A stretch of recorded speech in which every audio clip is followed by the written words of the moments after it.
జై సాయిరామ్. అందరికీ good morning, అందరికీ నమస్తే. మళ్ళీ ఒక చిన్న కథ చెప్పుకుందామా. ఒక రాజ్యంలో అంటే ఊరి చివర ఒక నది ప్రవహిస్తూ ఉంటుంది. ఒక నది ప్రవహించే దగ్గర ఒక ముని తపస్సు చేసుకుంటూ ఉండి తన దగ్గరికి చదువుకోవడానికి అంటే విద్యను అభ్యసించడానికి కొందరు ఊర్లో పిల్లలు ఎంతో కష్టపడి అతని దగ్గరికి వెళ్తూ ఉంటారనమాట. అతని దగ్గరికి వెళ్ళడానికి సరి అయిన దారి ఉండదు. అయినా ఆ రాళ్ళల్లో కొండల మధ్యలో అట్లానే ఆ నది దాటుకుంటూ వెళ్తూ అతని దగ్గర విద్యను చెప్పించుకుంటూ వస్తూ ఉంటారు. ఇలా జరుగుతున్నప్పుడు ఆ ముని ఏం చేస్తాడు, తన దగ్గరికి వచ్చిన పిల్లలకు కానీ పెద్దవాళ్ళకి కానీ వాళ్ళకు అవసరమైనటువంటి విద్యను చెప్పడము, పిల్లలకి చదువు చెప్పడము, పెద్దవాళ్ళకి సందేహాలు తీర్చడము, ఏ వయసు వారికైనా కూడా తనకు చేతనైనంత సేవను అందిస్తూ ఉంటాడు. కానీ ఆ ముని గొప్పతనం ఏంటి అంటే మంచి చిత్రకారుడు అనమాట. ఒకళ్ళని ఎవరినైనా చూశారు అంటే ఇంకా అంత కళగా చిత్రీకరిస్తారు.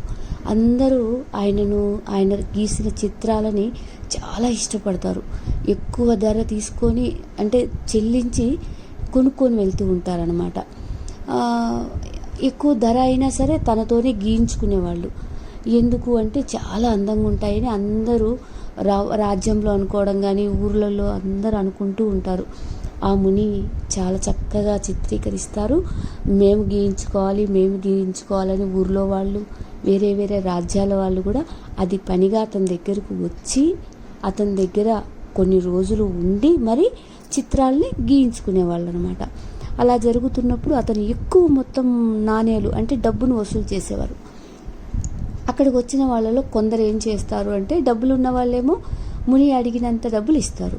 కానీ కొంచెం తక్కువ ఉన్న వాళ్ళు ఏమో చేస్తారంటే గీయించుకుంటారు. కానీ వెళ్ళేటప్పుడు ఎందుకు ఈ మునికి ఇంత అత్యాశ, తనకేం సంసారం లేదు కదా, ఎందుకు ఇంత డబ్బు అతను తీసుకుంటున్నాడు మన దగ్గర అని చెప్పి అనుకుంటూ వెళ్ళిపోతూ ఉంటారు. అయినా కూడా మళ్ళీ ఆయన దగ్గరే ఆ చిత్రాలని వేయించుకుంటూ ఉంటారు.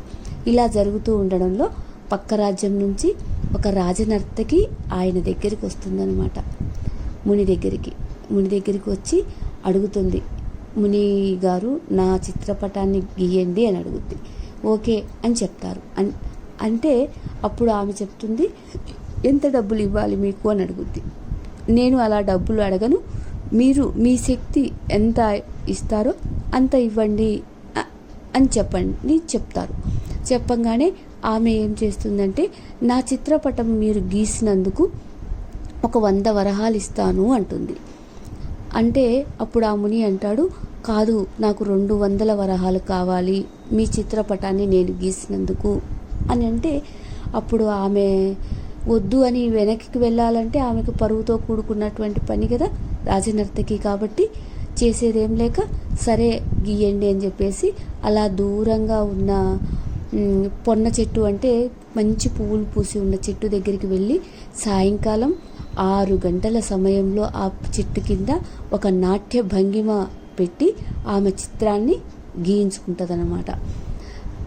నిజంగా అయితే ఎలా కనిపిస్తుందో అంటే వాతావరణంలో కలర్స్ అలాగా ఆమె చిత్రపటంలో కూడా అలాగే చిత్రీకరిస్తారనమాట ఆ ముని. ఇది నిజమా, ఇది చిత్రపటమేనా అని ఆశ్చర్యపోయే అంతగా ఆ రాజనర్తకి వచ్చి ఆ చిత్రపటాన్ని చూసి ఆశ్చర్యపోయి ఆ ముని అంటే కళారూపానికి మెచ్చుకొని ఎంతో అభినందిస్తుందన్నమాట. ఈ 200 వరహాలు కూడా చాలా తక్కువ మునిగారు, నేను మిమ్మల్ని పొరపాటుగా అన్నాను, కానీ ఇంత డబ్బు మీరు అడగడానికి కారణం ఏంటి అని అడుగుతుంది. కానీ ముని చెప్పరనమాట. ఒక చిరునవ్వు నవ్వి తన చిత్రపటాన్ని తనకిచ్చేసి తన డబ్బులు తీసుకొని వెళ్ళిపోతాడు.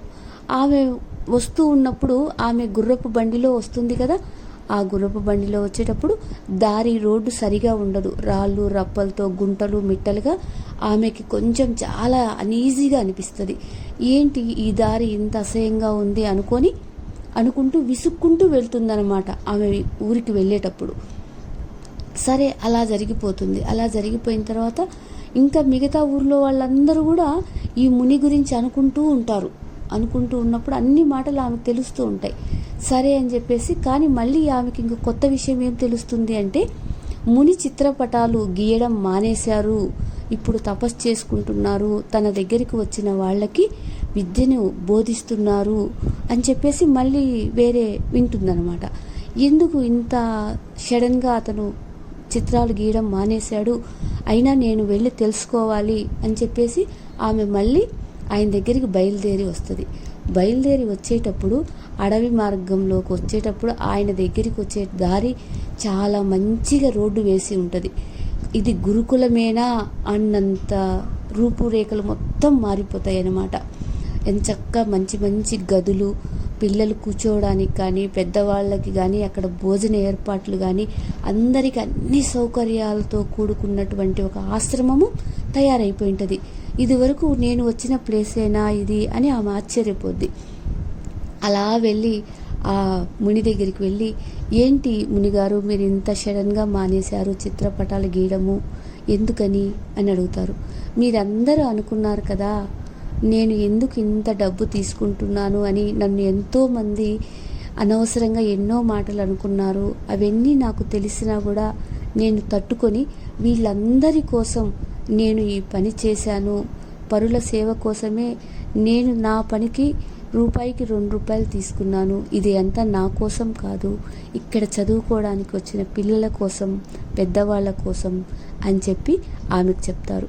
ఆ రాజనర్తకి ఎంతో సంతోషించి ముని సేవకు మెచ్చుకొని ఇంకా ఆమె దగ్గర ఉన్న సొమ్ముని ఎంతో ఆయనకు అప్పగించి ఆ సేవలో కూడా ఆమె పాల్గొంటుందన్నమాట.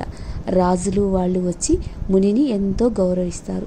చేసే పనిలో ప్రతి ఒక్కటి సేవాభావం కలిసి ఉంటే అంతా మంచిగా జరుగుతుంది. Thank you Sairam.